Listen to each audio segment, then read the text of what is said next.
for you this lesson from Unity of the Keys Spiritual Center.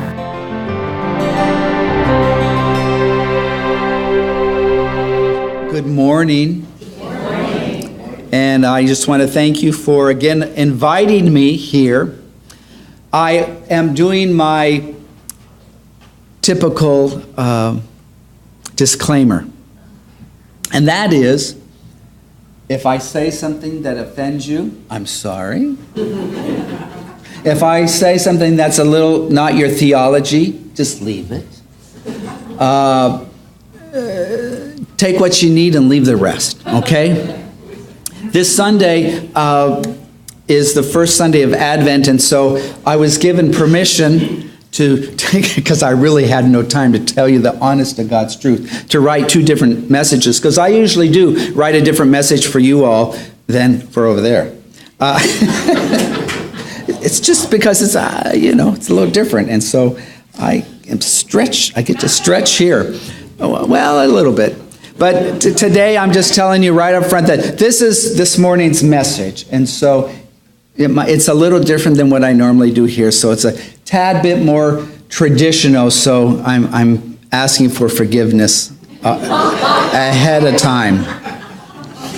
So my reading this morning is from the chapter of Matthew, and it is what I'm reading is from the New Revised Standard Version, Inclusified, starting with chapter 24, verses 36 through 44.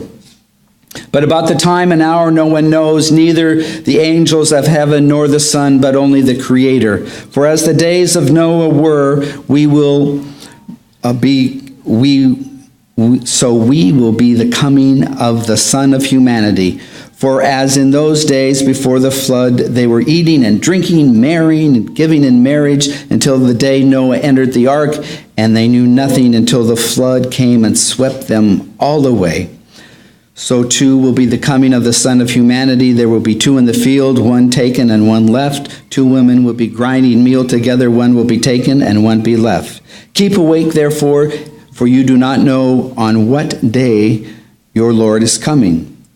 But understand this, if the owner of the house had known in what part of the night the thief was coming, he would have stayed awake and would not have let his house be broken into.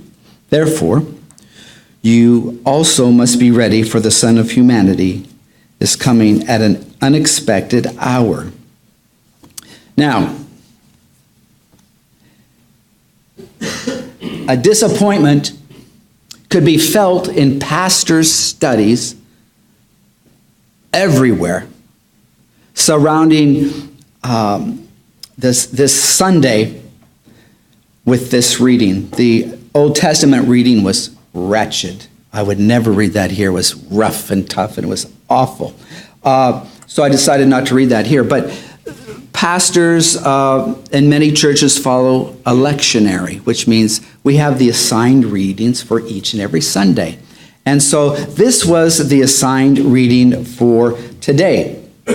It's not full of joy and peace and all that kind of stuff that you would think it would be right after Thanksgiving and as we're getting ready for Christmas. But whatever it's referencing, the passage does not lend itself to cheery Christmas reflection. It just doesn't. And that's okay, though, because it's not really time for Christmas yet. But today is the first Sunday of Advent, the first Sunday of a new liturgical year for us, and we're waiting. And we're waiting in the quietness, and we're waiting in the stillness. We're waiting for the light to come. My Advent practice this year is based on the ideas in a book called The As-If Principle. The As-If Principle. It's a self-help book written to appeal to the consumer looking for happiness. And I thought that the as-if principle might be helpful as we sit in this still quietness, waiting for the light to come during this Advent season. Here's the basic tenor of the book. instead of our feelings informing our actions, it could be that it's really the other way around. The author's theory is that our actions can be changed. The actions can change the way we feel. And I think it's important not to deny our feelings. If we're feeling sad, we really should acknowledge it.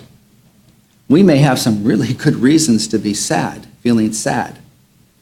But he also says that if you're sad and you're on your way to a party and you want to enjoy it, you can act happy until you begin to feel happy. But you could get to the party and suddenly realize that behaving like you were happy actually makes you happy. So I kind of wondered this year if that as-if principle could work for something other than feeling happy. What would happen if we started behaving as if the reign of God was really on its way? In Advent, we wait and we hang on to hope and peace and joy and love.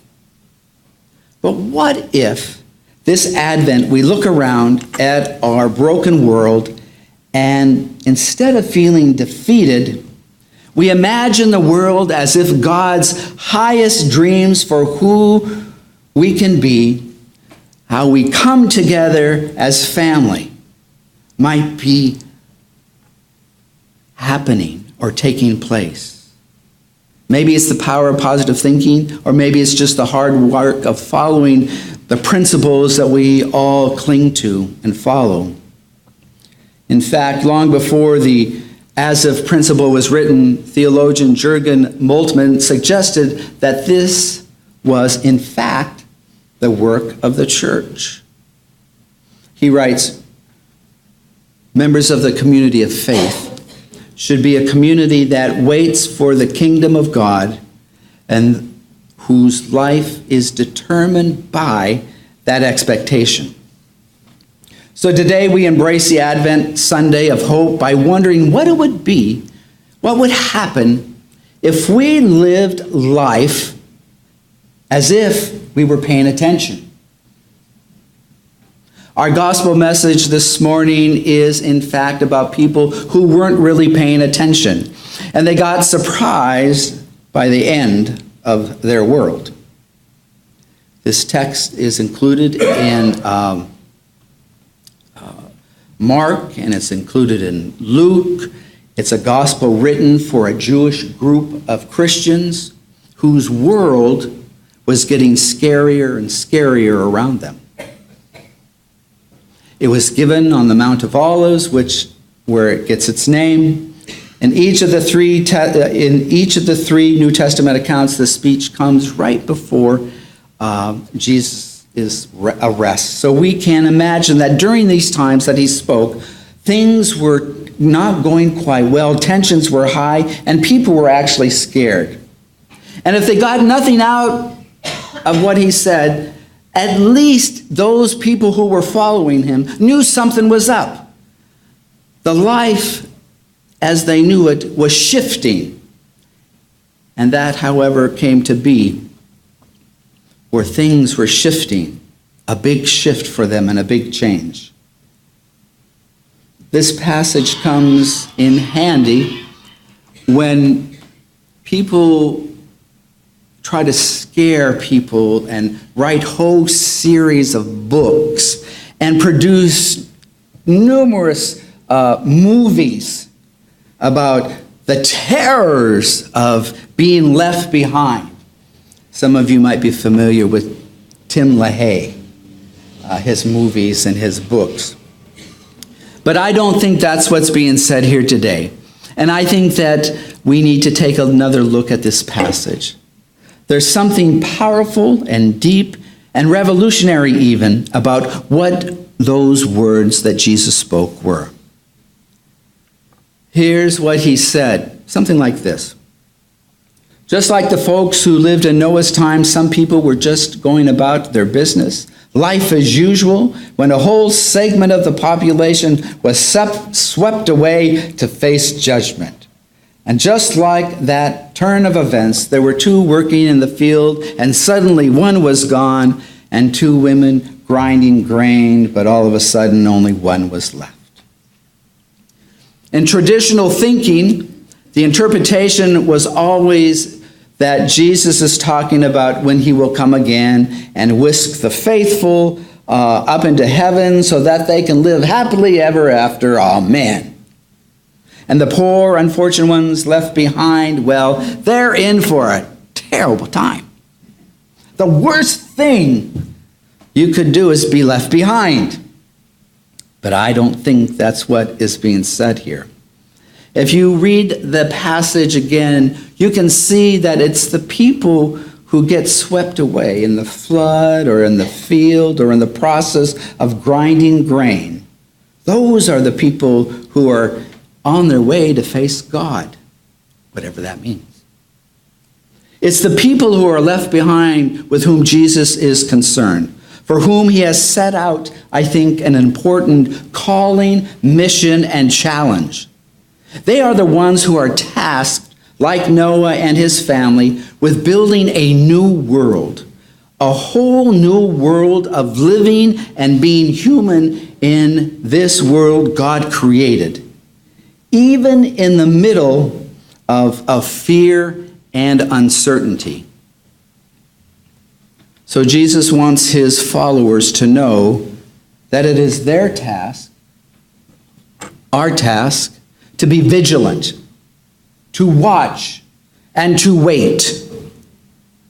To live as if you're paying attention to the ways in which the world that Jesus came to show us is really coming to be or not.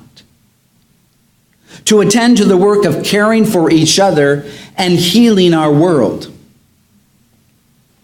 Now, I'm sure you're asking, why did Jesus need to have this little heart-to-heart talk with his followers, those who were very close to him?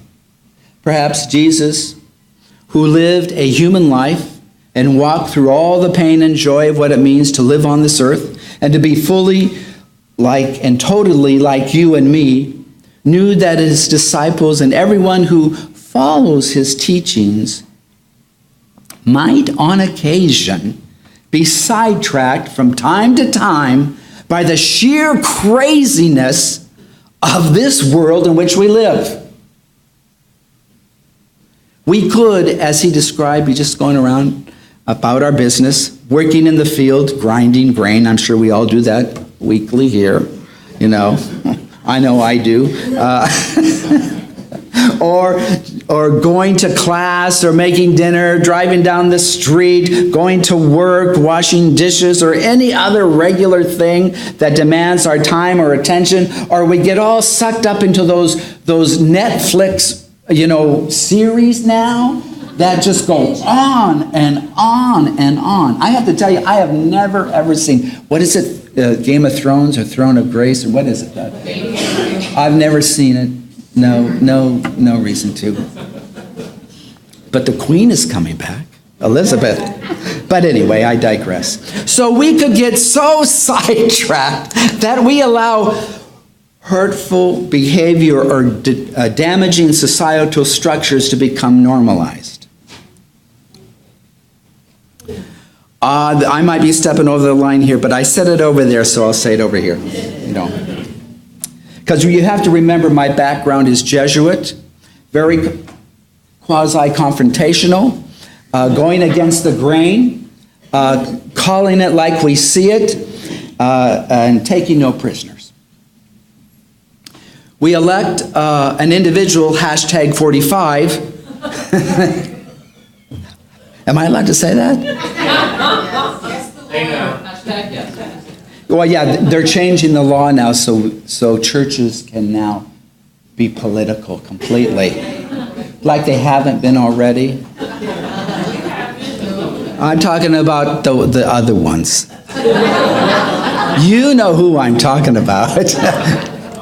So we have somebody, an individual, #45, who openly talks about racism, racist remarks against women, remarks against gay and lesbian and trans people, openly jokes about Native Americans who are standing right next to him. Hello? Whose primary focus are the needs of the rich, and speaks openly about deporting and registering our neighbors and our friends.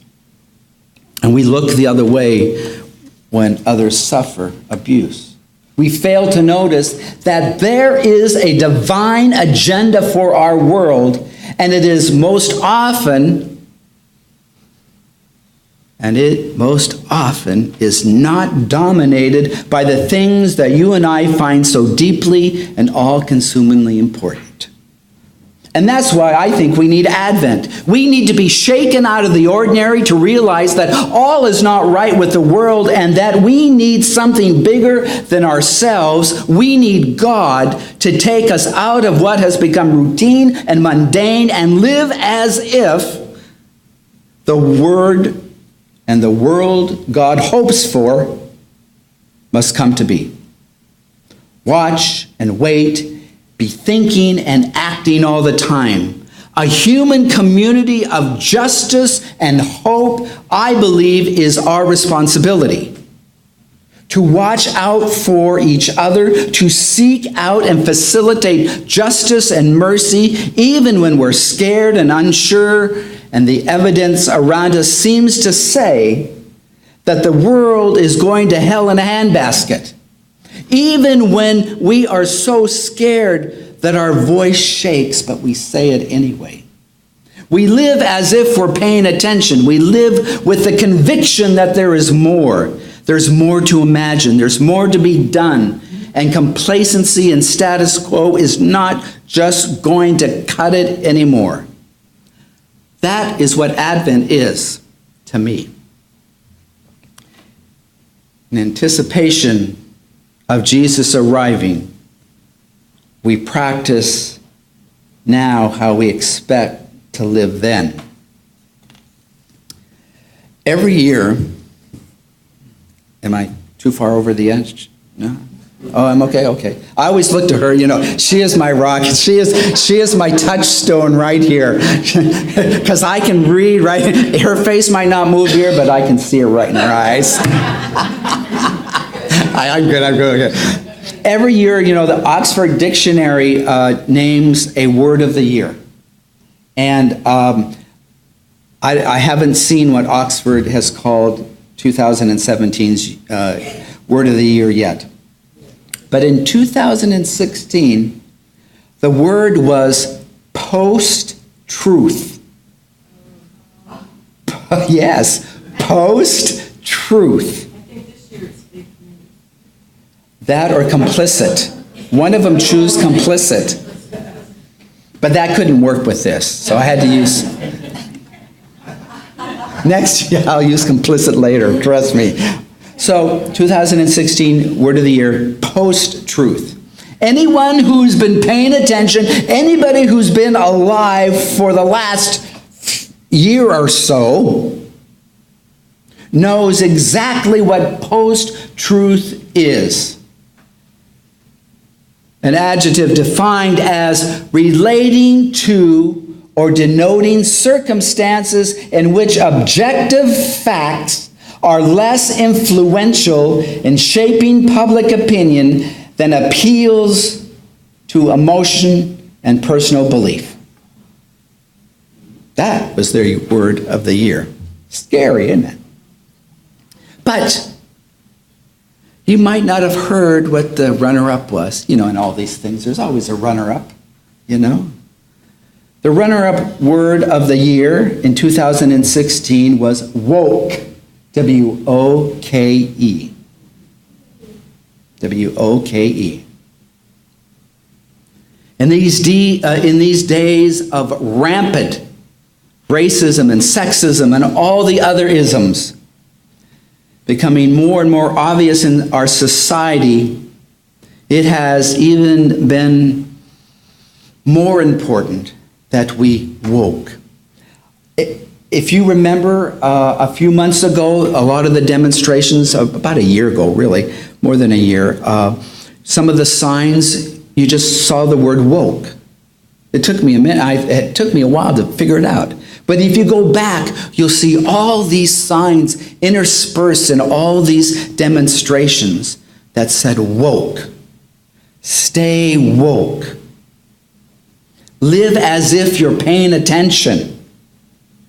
Because our world is a scary place, getting scarier and scarier all the time. But we can choose to confront the fear with vigilance as we pay attention to the needs of our neighbors and pay attention when justice is being thwarted and pay attention when laws that hurt the poor are voted into being and pay attention when our leaders stand for ideals that do not reflect the radical love of God as you understand God to be, or Christ or Jesus as you understand them to be, as they say they follow literally.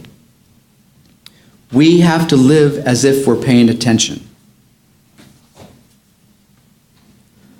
The words of Frederick Buechner, an old theologian, says, "If we only had eyes to see, and ears to hear, and wits to understand, we would know that the kingdom of God, in the sense of holiness, goodness, and beauty, is as close as breathing and is crying out to be born within ourselves and within the world.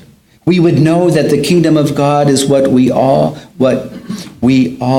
of us hunger for above all other things, even when we don't know its name or realize that it's what we're striving to death for. The kingdom of God is where our best dreams come from and our truest prayers. We glimpse it at those moments when we find ourselves being better than we are and wiser than we know. We catch sight of it when, at some moment of crisis, a strength seems to come to us that is greater than our own strength. The kingdom of God is where we belong. It is home, whether we realize it or not. I think we are all homesick for it. So some scholars say that today's passage is about the second coming of Jesus. I say whatever you think about the second coming of Jesus, that's nice. But we're a bit busy this Advent trying to usher in his first. This is the work of Advent. And we do it because we're living as if. And that, my brothers and sisters, is the good news for this morning. Amen.